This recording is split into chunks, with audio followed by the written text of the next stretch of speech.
onde nós estaríamos se tivéssemos tomado decisões diferentes há 5 anos? Toda a nossa vida, ela é formada por decisões. Algumas parecem pequenas, mas têm consequências gigantescas. Eu li uma frase que diz assim: não é o nosso futuro que decide quem nós somos. São as nossas decisões de hoje que constroem o nosso amanhã. Em Deuteronômio, capítulo 30, dos versos 11 ao 19,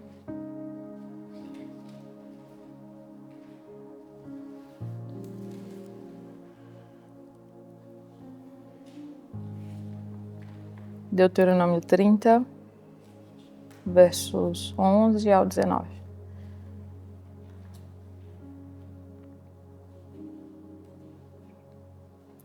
Diz assim: porque este mandamento que hoje ordeno a vocês não é tão difícil, nem está longe do seu alcance. Não está lá em cima no céu, de modo que vocês não tenham que perguntar: quem subirá ao céu para trazê-lo e proclamá-lo a nós, a fim de que lhe obedeçamos? Nem está além do mar, de modo que vocês tenham que perguntar: quem atravessará o mar para trazê-lo? E voltando, proclamá-lo a nós, a fim de que lhe obedeçamos? Nada disso. A palavra está bem próxima de vocês, está na sua boca e no seu coração, para que obedeçam a ela. Vejam que hoje eu ponho diante de vocês vida e prosperidade, ou morte e destruição. Pois hoje ordeno a vocês que amem ao Senhor, o seu Deus, andem nos seus caminhos e guardem os seus mandamentos, estatutos e ordenanças. Então vocês terão vida e aumentarão em número, e o Senhor, o seu Deus, vos abençoará na terra em que vão entrar para dela tomar posse.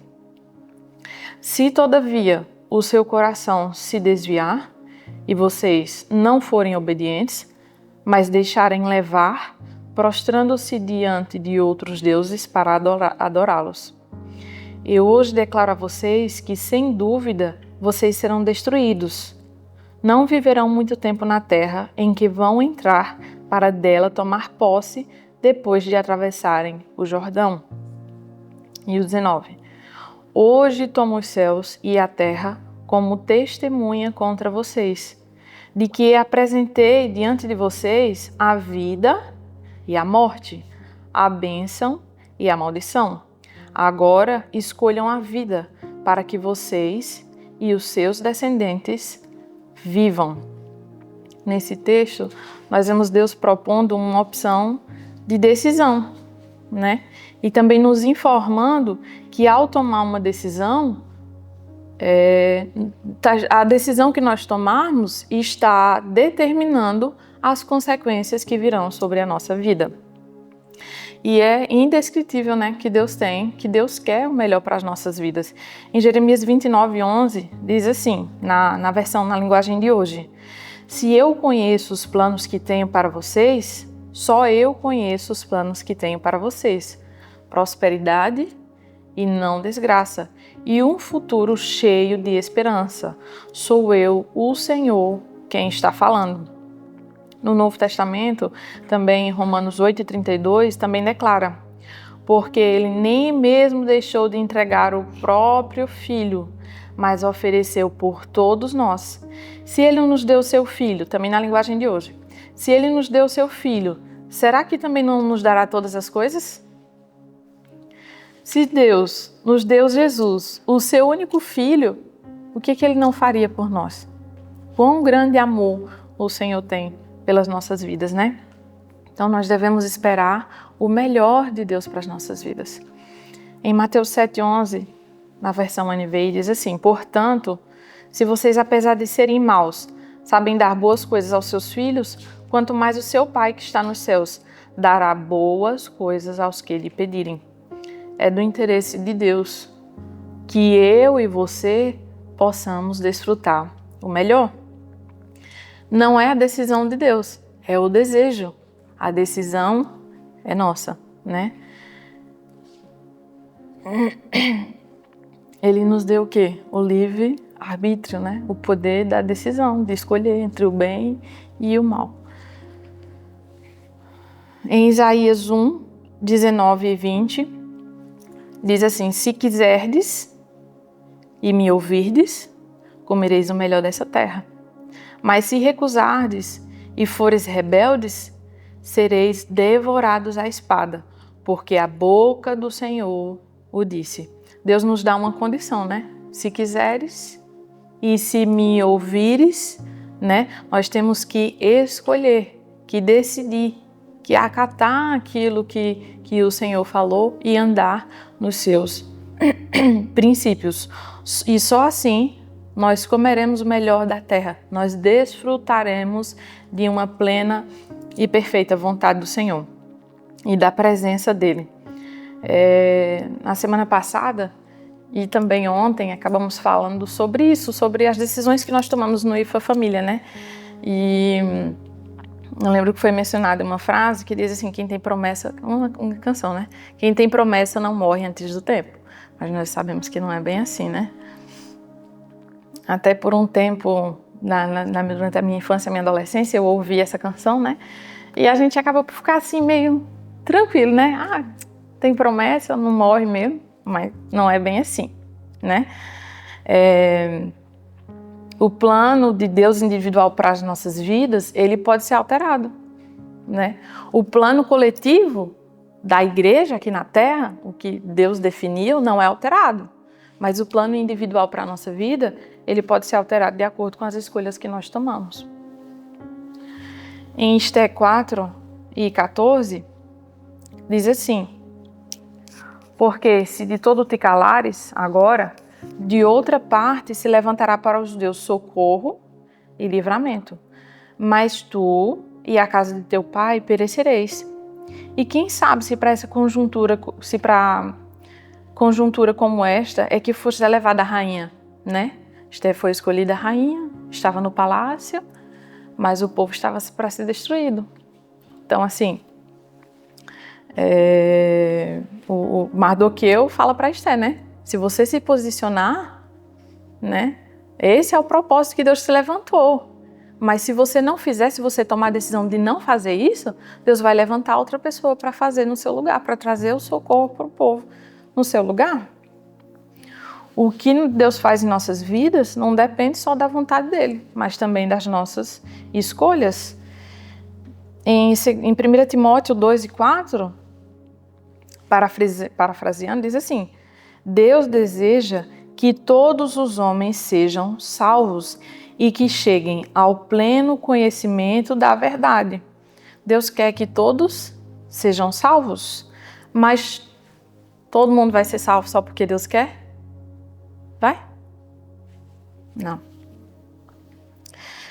E um exemplo disso nós vemos em Mateus 23, 37, onde Jesus diz: Jerusalém, Jerusalém, que matas os profetas e apedrejas os que te foram enviados. Quantas vezes eu quis reunir os teus filhos como galinha ajunta os seus pintinhos debaixo das asas, e vós não quisestes. Ou seja, Jesus quer, mas às vezes a gente não quer, né?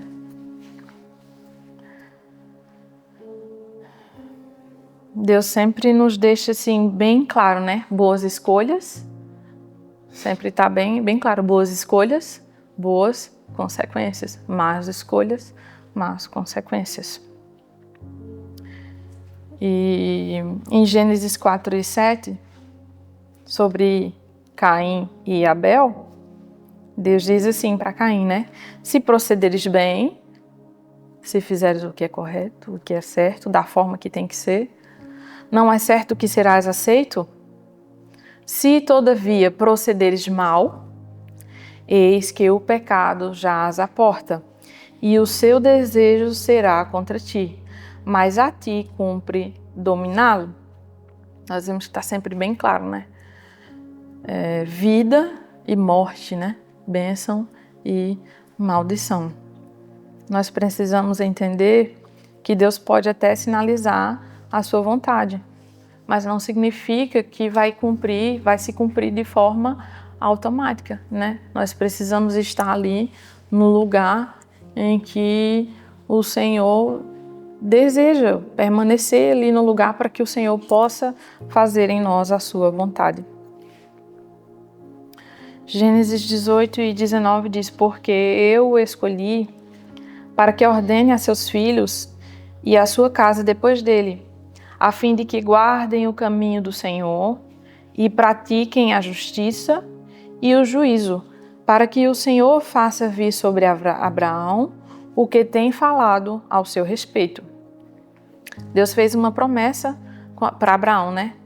E Deus tem um compromisso com a sua palavra, e a promessa de Deus reflete a vontade dele, né? Mas para Deus fazer essas promessas se cumprirem sobre a vida de Abraão, Abraão tem que fazer a sua parte, né? Sair da sua casa, sair da casa dos seus pais e ir para um lugar em que o Senhor iria mostrar. Ele teve que obedecer, mesmo sem saber o que aconteceria depois, mesmo sem compreender, mas ele confiou. Muitas vezes acontece com a gente, né? Nós não entendemos e às vezes questionamos a Deus e não queremos confiar, né? Ainda ontem nós também falamos sobre isso, na IFA foi só mais uma confirmação, né? De que algumas coisas acontecem agora ou dão errado, como alguns exemplos foram dados, e dão errado agora, muitas coisas que nós pedimos ao Senhor, que nós oramos e nós não entendemos e muitas vezes nos frustramos, né? Mas lá na frente é que a gente vai entender que foi o trabalhar de Deus nas nossas vidas.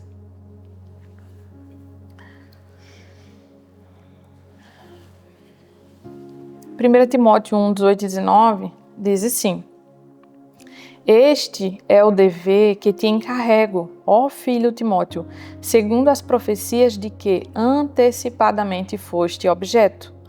Combate, firmado nelas o bom combate, mantendo a fé e a boa consciência, porquanto alguns, tendo rejeitado a boa consciência, vieram a naufragar na fé. Combate, né? Timóteo, combate, não espere sentado, né? Coopere com Deus, coopere com a vontade de Deus. Tem promessa? Então coopere para que essa promessa seja cumprida em nossa vida, né? Muitas vezes tem uma promessa de Deus sobre a nossa vida, mas o que é que nós estamos fazendo para que essa promessa seja cumprida, né? Se eu viver de qualquer jeito, né, Pastor Diego? Se eu viver uma vida de qualquer forma, sem estar na presença do Senhor, não vai ser cumprida.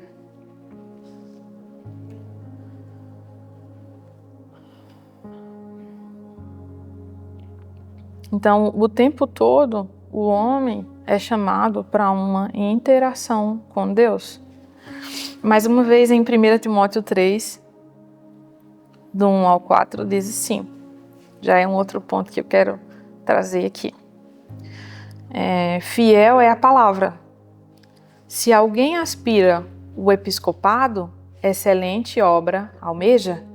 É necessário, portanto, que o bispo seja irrepreensível, esposo de uma só mulher, temperante, sóbrio, modesto, hospitaleiro e apto para ensinar, não dado ao vinho, nem violento, porém cordato, inimigo de contendas e não avarento, que governe bem a sua casa, criando os seus filhos sob disciplina com todo o respeito. Então aqui diz, se nós desejamos, né, algum ministério, se nós desejamos contribuir com a obra, aqui está bem explícito o que nós devemos fazer e o que não devemos fazer, né? E nós temos que querer. Aqui fala sobre desejar. Se alguém aspira, se alguém deseja, né? Deus também não vai arrastar ninguém para fazer a vontade dele, para cumprir o propósito dele. Um outro ponto é que Deus trabalha de uma forma, né? E o diabo trabalha de outra forma. Nós não podemos dizer que o diabo ele respeita a nossa vontade, ele não respeita, né? Efésios 4:27, não deem lugar ao diabo, né? Para que o diabo possa interferir em níveis mais profundos na nossa vida, ele precisa de certos espaços, né? Ou como a gente fala, brechas, né? Em 1 Pedro 5:8 diz, sede sóbrios e vigilantes. O diabo, o vosso adversário, anda em derredor, bramando como leão, rugindo, procurando a quem possa tragar. Ou seja, ele pode tragar qualquer um, ele pode mexer em qualquer um? Não pode. Ele está esperando alguém dar mole, dar brecha, dar lugar, né? Para que ele possa fazer. Em Jó, um exemplo claro disso é em Jó, né? Porque ele vai até Deus e Deus joga na cara do diabo, né? Sobre a integridade de Jó. E aí o diabo questiona, né? Mas também você o abençoou, né? O abençoou com toda sorte de bênçãos e eu não posso tocar na vida dele. Por isso ele continua fiel, né? E aí o diabo ele pede permissão a Deus para que ele possa tocar na vida de Jó, né? Porque ele não pode tocar em ninguém sem a permissão. Eu me lembro que uma certa vez, muito tempo antes de vir para cá, eu tive um sonho. Estava passando por algumas coisas e eu tive um sonho em que eu estava assim em um lugar, deitada, e ao redor de mim assim estavam vários demônios. E eles diziam assim, deixa eu tocar, né? Pedindo para Deus, deixa eu tocar. Iam todos assim, andando uma volta do outro, deixa eu tocar, deixa eu fazer alguma coisa. E tentava. E Deus não, glória a Deus, Deus não permitia que isso acontecesse, né?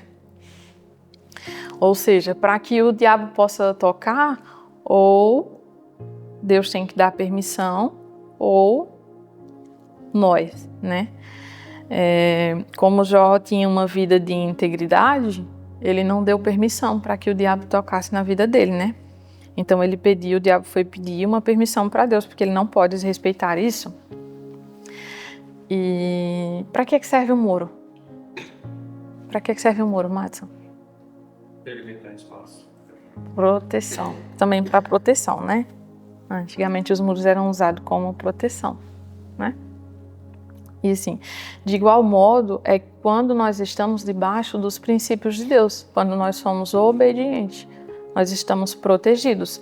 Mas, se nós quebramos os princípios, se nós quebramos uma ordem, um mandamento, nós rompemos esse muro e estamos expostos, né, pastora? E as consequências vão se manifestar. Quando nós fazemos isso, o diabo ele tem acesso, né?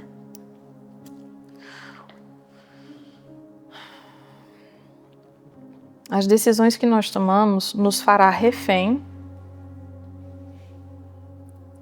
das consequências das nossas escolhas. E qual é a diferença do modelo de Deus agir do diabo, né? O diabo, ele não pode violentar a vontade, mas ele vai tentar manipular, enganar, forçar, né?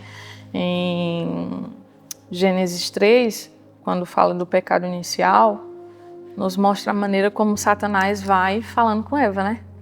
Ah, mas o que foi que ele disse para não comer? Mas por quê? Mas não é bem assim, não é? Ele vai tentando ali manipular, né?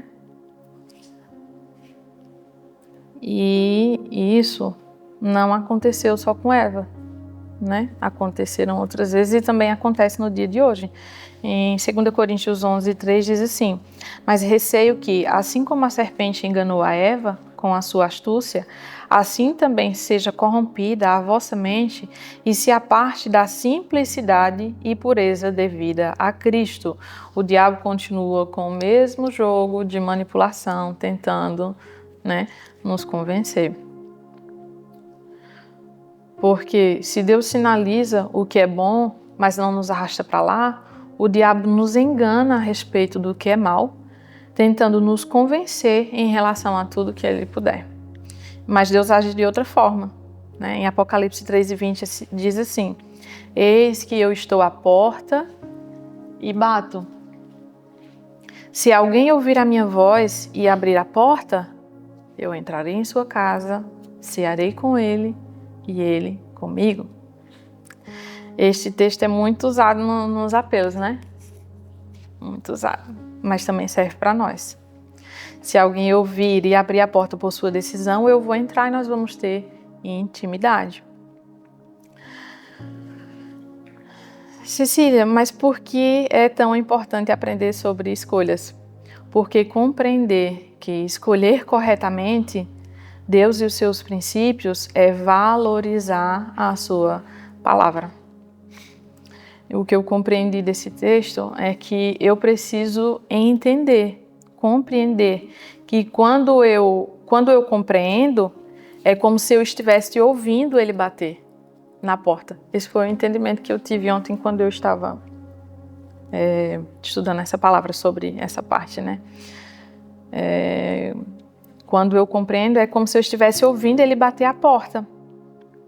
E eu escolher aquilo que eu estou ouvindo é como se eu estivesse abrindo a porta para ele entrar. Quando eu obedeço, eu ouço, né? É como se ele estivesse batendo na porta. E quando eu obedeço, é como se eu abrisse a porta para ele entrar, para que nós pudéssemos ter ali um relacionamento. Porque se eu e você não escolhemos, se nós não valorizamos, nós não vamos desfrutar, né, da presença dele. Em Mateus 7:6 diz assim: não deis aos cães o que é santo, nem lanceis ante os porcos as vossas pérolas, para que não pisem com os pés e voltando vos dilacerem. Jesus não estava falando aqui de modo literal, né? Ninguém vai jogar uma pérola para os porcos. Ele está dizendo, não dê, o que ele está querendo dizer é não dê algo de valor para quem não valoriza. E nós precisamos entender que as boas escolhas, elas precedem da valorização daquilo que nós queremos, daquilo que nós desejamos, né? E um exemplo claro disso, em Gênesis 25, do 29 ao 34, diz assim: tinha Jacó feito um cozido, quando esmorecido veio do campo Esaú, e lhe disse: peço-te que me deixes comer um pouco desse cozinhado vermelho, pois estou esmorecido. Daí chamar-se Edom. No 31, disse Jacó: vende-me primeiro o teu direito de primogenitura. E ele respondeu: estou ao ponto de morrer, de que me aproveitará o direito de primogenitura? Então disse Jacó: jura-me primeiro. E ele jurou e vendeu o seu direito de primogenitura a Jacó. Deu, pois, Jacó a Esaú o pão e o cozido de lentilhas. Ele comeu e bebeu, levantou-se e saiu. Assim, desprezou Esaú seu direito de primogenitura. Ou seja, quem não dá valor, não acessa aquilo que Deus tem. Quem tinha o direito de primogenitura? Esaú. Mas ele não herdou esse direito porque ele não valorizou. Quem ficou com esse direito foi Jacó, mesmo não agindo por justiça, né? Ele usou ali meios carnais, mas como ele era o próximo na linha de sucessão, ele foi ali o herdeiro e abençoado por Jacó. Como Esaú desprezou, ele perdeu. Mas mesmo Jacó agindo por meios carnais, ele tinha algo que Esaú não tinha, né? Que era a valorização pela primogenitura. E nessa manhã eu tenho uma pergunta para nós, mais uma pergunta para que nós possamos refletir sobre essa palavra nessa manhã. Será que nós estamos desfrutando e vivendo o melhor de Deus? Ontem eu estudando essa palavra, finalizando, e veio um grande temor sobre mim, né? Será que nós estamos desfrutando? Será que eu estou vivendo aquilo que o Senhor tem verdadeiramente para a minha vida? Será que eu estou desejando? Será que nós estamos desejando, né? E será que eu estou me posicionando e lutando por isso? Eu me lembro que há um tempo atrás eu senti algo assim muito forte sobre o meu posicionamento, né? Eu vi assim muito claro de que a minha geração, os meus filhos, dependiam das decisões que eu tomasse hoje. Foi muito claro e foi muito forte para mim. Eu disse, meu Deus, eu preciso me posicionar, eu preciso fazer alguma coisa, né? E hoje eu estou aqui para a honra e glória do Senhor. Estou aqui nessa manhã. Eu tomei a decisão de estar aqui, de estar aqui, né? Então, assim, será que nós estamos nos posicionando? Confesso que por um tempo eu ainda resisti um pouquinho. Quando eu tive o entendimento, quando Deus abriu os meus olhos para entender isso, de que a minha geração, de que os meus filhos dependiam, né, das decisões que eu tomasse hoje, eu ainda resisti. Mas glória a Deus que eu decidi estar aqui, que eu almejei, que eu almejo estar aqui e estar na presença do Senhor para desfrutar de um relacionamento com Deus. Então, que nessa manhã o Senhor possa nos ajudar e nos dar sabedoria para que nós possamos tomar, né, as melhores decisões.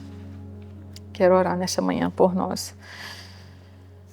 Senhor, nós queremos te agradecer por estarmos aqui nesta manhã, por mais um dia, Jesus, por termos tomado a decisão de estar aqui, ó Pai. Queremos te pedir que o Senhor nos dê sabedoria para que nós possamos sempre tomar as melhores decisões, que o Senhor possa nos instruir segundo a Tua vontade, para que nós possamos, Senhor, acessar a Tua boa, perfeita e agradável vontade para as nossas vidas, Senhor. Nos dá sabedoria, nos dá perseverança, Senhor. Nos ajuda para que nós possamos ser constantes, Pai, e estarmos na Tua presença, que nós possamos almejar, que nós possamos desejar cada dia mais, que nós possamos Te amar, Senhor, que nós possamos nos apaixonar por Ti cada dia mais e que nós tenhamos força, Pai, para nos posicionar, Pai, para tomar as decisões de estar aqui, de estar na Tua presença, de buscar a Ti, Pai, de buscar a Tua palavra, Senhor. Vem sobre nós nessa manhã, trabalha, Senhor, em nossa vida, dia após dia, nos aperfeiçoa, nos capacita, nos visita todos os dias, Senhor, em nome de Jesus. Todas as pessoas que estiverem ouvindo esta palavra nesta manhã, que elas possam ser edificadas, que elas possam, Senhor, ter um entendimento sobre esta palavra, ó Pai, e que possam agir com sabedoria. Vem sobre nós, Pai, dia após dia. É o que eu te peço e te agradeço, Pai, em nome de Jesus. Amém.